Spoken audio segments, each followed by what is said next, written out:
বাবা কখনো নিজের স্বপ্নের কথা বলেন না, কারণ সন্তানের স্বপ্ন পূরণই তার একমাত্র লক্ষ্য।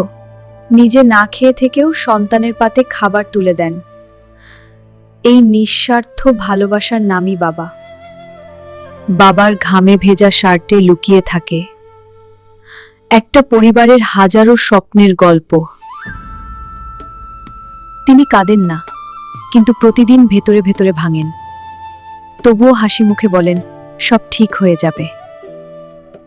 বাবা মানে নিরাপত্তা। বাবা মানে নিঃশব্দ আত্মত্যাগের এক অনন্ত গল্প। নিজের ইচ্ছেগুলো চুপচাপ মুছে দিয়ে সন্তানের ইচ্ছেগুলোই রঙিন করে তোলেন। এই মানুষটাই বাবা। বাবার ভালোবাসা কখনো বড় বড় কথায় নয়, ছোট ছোট ত্যাগেই সবচেয়ে বেশি প্রকাশ পায়।